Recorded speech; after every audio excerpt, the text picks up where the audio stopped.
Nous parlons maintenant de Louise Pikowski, déportée puis exterminée dans le camp nazi d'Auschwitz en 1944.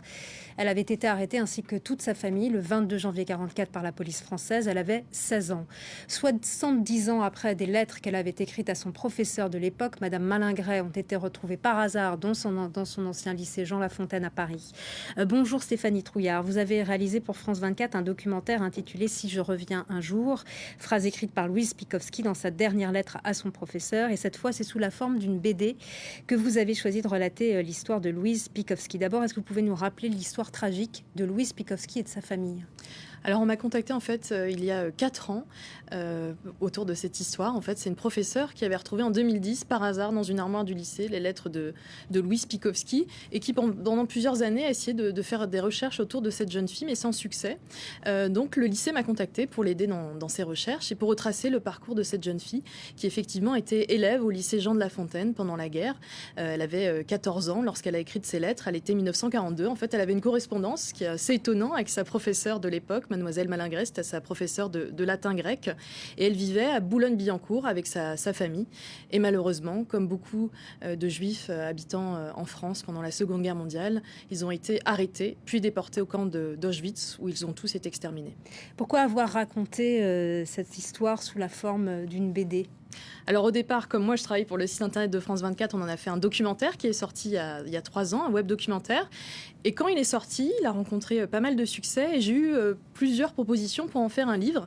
Et finalement, j'ai opté pour la bande dessinée parce que c'est un format que j'aime beaucoup et je me suis dit que ce serait peut-être aussi le bon moyen de toucher un autre public et notamment la jeune génération parce que je vais souvent parler de cette histoire dans des établissements scolaires et je vois bien que les professeurs utilisent beaucoup la bande dessinée pour leur enseignement et notamment pour l'enseignement de l'histoire et de la Shoah. Alors on le voit à l'image, le livre comporte après la BD un recueil des lettres écrites par Louise Pikowski et on peut lire dans ces lettres une phrase que j'ai trouvée bouleversante comme celle du 7 août 1943.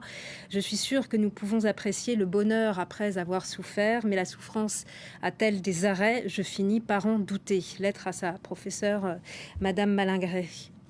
Oui, c'est important d'ajouter ces lettres à la fin de cette bande dessinée, qui n'est pas seulement l'histoire, mais vraiment les écrits de Louise Pikowski, qui sont d'une incroyable maturité, d'une incroyable intelligence. Moi, c'est ce qui m'a frappée, en fait, quand on m'a confié ces lettres, et c'est pourquoi je me suis lancée vraiment dans cette aventure, parce que j'étais frappée, j'ai trouvé que c'était un trésor, et qu'il était important de parler de cette jeune fille qui était vouée à un destin brillant, et qui a été malheureusement brisée par la guerre, mais aujourd'hui, on peut dire qu'elle est finalement revenue quelque part grâce à ces lettres. Est-ce que vous pouvez nous raconter notamment l'histoire de la dernière lettre ? Alors la dernière lettre, c'est le titre de la bande dessinée, c'est « Si je reviens un jour », c'est le dernier petit mot qu'elle a laissé à sa professeure, Mademoiselle Malingret, avec quelques affaires. Moi, je pense qu'en écrivant « Si je reviens un jour », elle savait qu'elle n'allait pas revenir. Chacun a son interprétation.